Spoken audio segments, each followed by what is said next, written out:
So yesterday we talked about grieving, and we talk about that again today. Kind of Oh, this is Sue Yelvington, and I help grieving widows recover their zest for life and come back to life. It's a tough process, and this is kind of funny. This morning, normally I wake up with a song. This morning, like there's a song in my head playing. This morning I didn't wake up to a song. This morning I woke up thinking about what to say and what not to say to someone that's grieving or in crisis. And so I want to talk about that. And I want to talk about, so first off, what not to say.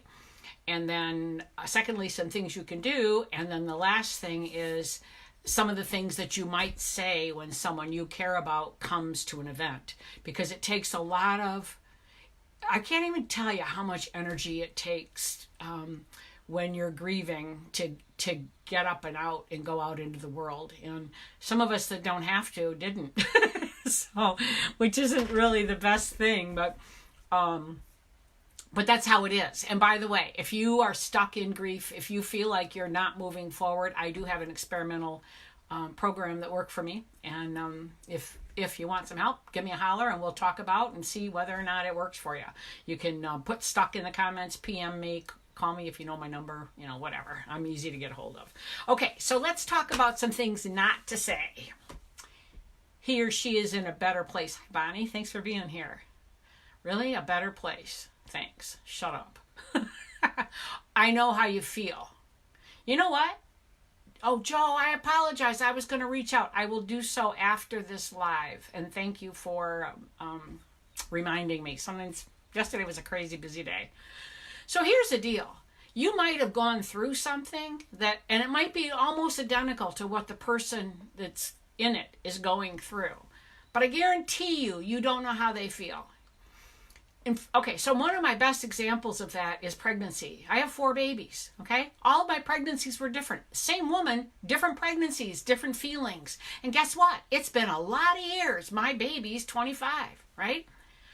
I only remember part of it. And thank God for memories because, I only remember the good stuff now. So time diffuses it. When you are in the clutches of some catastrophic emotion, some overwhelming, gut-wrenching, suck the life out of your life emotion, you're not going to feel that way even 2 months later. It's hard to remember. So no matter what the person's going through, do not say, I know how you feel. You can say, I have compassion. That's not a great thing to say, but you must be feeling really badly. I'm sorry you're feeling badly. Something like that. You'll feel better soon. Really? How do you know? Do you have a crystal ball? And I'm sorry, I know I sound really rude. I don't mean to sound rude, but it's, when you step back from these things and you think about how they sound to this person, it's like, what? Okay, now that he's gone, you can get on with your life. Now that's something people say when someone's had a long illness or something. They can't even take that in. Don't say that. Okay? I got to calm down. I've been thinking about this. I guess I thought about it all night. I don't mean to sound condescending. We have a hard time in this country dealing with emotion, dealing with death. And we want to, cover it all up and pretend that there's nothing going on here. But it is gut-wrenching when you're dealing with, if you've dealt with someone that has had a long-term illness and you've watched them suffer. So many people are dealing with dementia now. And, that just sucks the life out of your life. So, do you think you might remarry? Or, how about, you're young enough, you'll find somebody else. Or, if someone's lost a child, well, at least you have other children. Really? You think you compare them? No, you don't. Don't say those things. And I know you mean well. We all mean well. And I've said some of these things, by the way. So it isn't like I got it going on and have it all figured out. Especially when you get nervous and you're hurting for somebody, stuff comes out of your mouth. What I do when I say something that I wish I hadn't said is I'll take it back right then and there. No, I shouldn't have said that. Oh, I did. Yeah, I did that just a few weeks ago with somebody. I said something really stupid, and I just took it back right then and there. So at least he died in his sleep and didn't have to suffer much. Or, he didn't suffer. Now, I'll tell you, for me, The fact that my mate didn't suffer, at least in my mind, I have no proof. I don't need proof. Okay. That meant something to me, but that doesn't mean it's going to mean something to the next person. So don't say it. You'll get over it soon. Hi, Callie. Yeah, I may not get over it soon. Where's your crystal ball? Go away. Don't cry because you're uncomfortable with someone crying. I can't. No, I could cry, and it's okay to cry, and it's healthy to cry, and we need to cry, because if you keep that stuff trapped inside, that just causes more problems. God only gives you what you can handle, or it's God's will. Really? No. You don't have a crystal ball. You don't know, and that doesn't give me any comfort. Oh, at least you have kids to distract you. Hey, Kelly. Yes, happy Tuesday. It is a happy Tuesday. And don't compare your grief to someone else's. And I shouldn't have made that, Kelly, like I was talking to you in the same thing. I didn't know I was going to be this way about this topic. Good morning, Wanda. Glad you're here. But, what precipitated this live today is that someone and I messaged and we're talking last night about this, and she asked what to say. And we talked about how lots of times in order to build a bridge between ourselves, you'll tell me a story and I'll say, oh yeah, I remember when I blah, blah, blah. And what that really does is it takes the focus off that person and it puts it on you, or in this case, talking about me, on me, okay? Let that person get their words out. And here's the real deal. When someone is grieving, when you're at the funeral home, when you're, seeing them after, you don't actually have to say anything. Thank you, Anna. I appreciate that. We don't remember what you said anyway half the time. I don't remember who. I remember some of the people at the funeral. I don't remember who all was there. It was just a blur. But I do remember the people that I could feel, the people that were close to me that showed up. I remember that. I don't know what they said. So you don't have to say anything. Now here's another. Okay, so does that make sense to you? Do you understand why you don't want to say these things? I hope you do. If you have any questions, put them in the comments, PM me, I love that stuff. Okay, here's another one. If there's anything I can do, let me know. When someone's in crisis, whether it's grieving, whether it's an illness, some people have so many challenges just moving. They can't think of what they're going to ask. And then we have this thing in this country where you're not supposed to ask, which I think is ridiculous. Okay? My personal belief is if I think you've got something that will help me with something, I will ask you. And you have my full permission. I usually say this. You have my full permission to say no. But it's silly for me not to ask because you might say yes and you would make my life simpler. And I think more people should adopt that philosophy. But instead of saying, what can I do? Say, I want to do something, I'm going to call you. Or specifically say, I want to come over and mow your lawn. I know grocery shopping can be difficult. I'd be happy to go grocery shopping with you or for you. Okay. One of the women I was speaking with the other day, her brother-in-law is mowing her lawn and helping her with some remodeling, and he just does it. He doesn't ask because she doesn't have it in her to make a decision. When you're grieving and when you're sick, it's the same kind of thing. Your mind is scrambled. I've been sick 5 times in my whole adult life. I don't get sick. But the last 2 times, I did some really stupid things in terms of self-care because my mind wasn't working properly. So help the grieving person out and make the decision. I'm going to do this. I want to take you to lunch. Would Tuesday be good? And then the other thing is they may not be able to that day. So forgive them. Let that be okay. And again, if you're stuck in grief or, some kind of debilitating emotion, and you want to check out my my experimental program, I'm happy to talk to you and see if it's a fit. So give people permission not to reach back. I have a girlfriend that went through, let me turn that off. When you have a landline, it rings.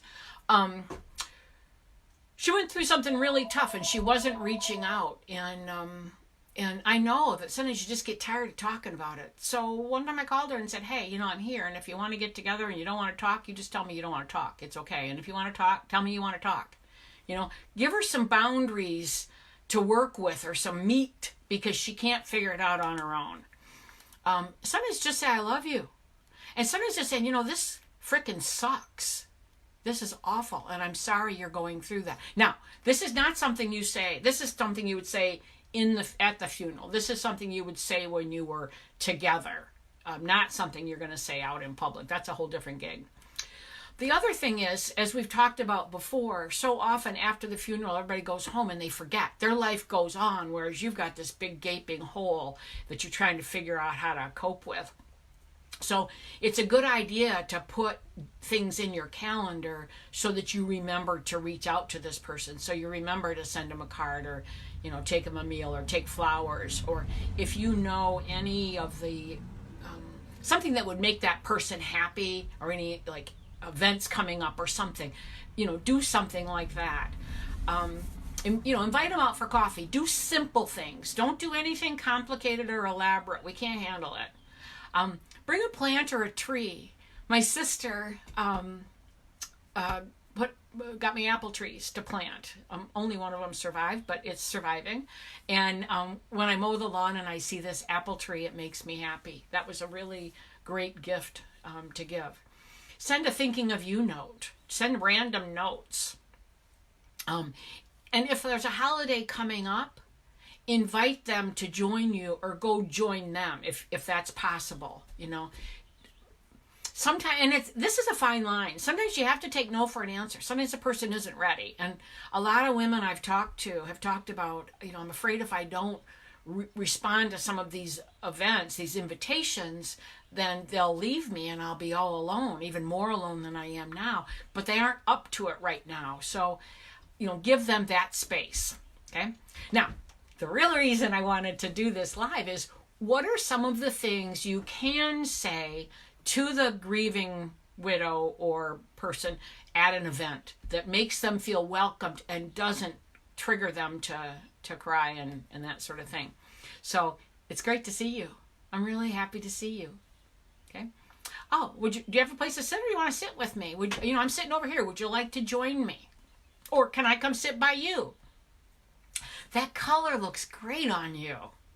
Your hair looks really nice. I was just remembering, and then tell some story that's uplifting and happy about her. Not necessarily, I don't know. I was thinking about this, and honestly, I don't have an answer. I would love input if y'all have an answer. What would it be like if the person, if I were talking to you at an event and I started to tell you a happy story about your partner who passed? I think that would take you out. So I would tell another story, or tell a story about mom, or somebody else, but a story that helps them remember that they've got a life beyond just this crushing event that's going on in their life right now. Try to set up a date when we can get together, and confirm the day of, and if they say no, question it a little bit, but not too much. But if somebody says no over and over and over again, and there's someone that really needs you, then be a little pushy with it. So, and then offer things. What would take you out? A story about your husband? I'll bet. I don't think that's a really good idea. That would be something you could do in private. And, let's be okay with people crying. I mean, crying yes, I agree with you, Wanda. Crying is really, really good for us. And I'll tell you something else I learned. When we hug someone that's crying, we often interrupt their circuit to be able to cry. Okay? I'm kind of that way. Because the person you think you're comforting the person that's grieving, but often what you're doing is you're comforting yourself, trying to get them to stop crying because you're not comfortable with it. So let's get comfortable with tears. They're a fact of life. And, different tears they've done story. Maybe I'll do that live on that someday. But they've done different stories about, or findings on the nature of tears. And joyful tears are really cleansing and healing. But sad tears are too.